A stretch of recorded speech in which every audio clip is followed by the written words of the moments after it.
আলহামদুলিল্লাহ, আসসালামু আলাইকুম রহমতুল্লাহ। আমরা ঐতিহাসিক জিন পাহাড়ের পাদদেশে দাঁড়িয়ে আছি, যেখানে লাখো লাখো পর্যটক এসে ভিড় করেন, যারা এখানকার নৈসর্গিক দৃশ্য দেখে অভিভূত হন।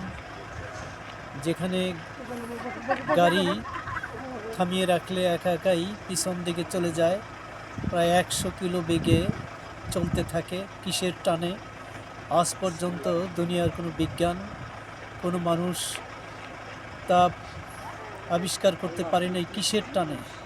এটাকে ঐতিহাসিক জিনের পাহাড় বলে অভিহিত করা হয়, কিন্তু কোন টানে নিচু দিক থেকে গাড়ি উঁচু দিকে চলতে থাকে 100 কিলো বেগে, এখনও সেটা আবিষ্কার করা সম্ভব হয়নি। এটা শুধু আল্লাহর একটা নৈসর্গিক কুদরত এবং আল্লাহর বিশেষ রহমতে এটা সম্ভব।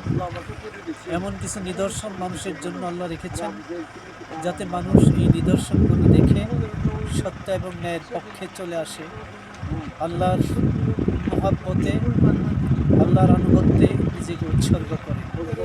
জিনের পাহাড়ের পাথরগুলো কঠিন শিলা, যে ধরনের পাথর আমাদের বাংলাদেশ তথা এই অঞ্চলে কোথাও আমরা দেখি নাই। কঠিন শিলা আপনারা দেখতে পাচ্ছেন পিছনে, পাথর যে পাহাড়ে ওঠার মতো কোনো গৃহপথ দেখা যাচ্ছে না। আমি দোয়া করছি আপনারাও এই নিদর্শন দেখার সুযোগ লাভ করুন। আল্লাহ সবাইকে আল্লাহর দ্বীনের দিকে, আল্লাহর প্রেমে, আল্লাহর মহব্বতে নিজেদেরকে উৎসর্গ করার তৌফিক দান করুন। মা তৌফিকি ইল্লা বিল্লাহ। আসসালামু আলাইকুম।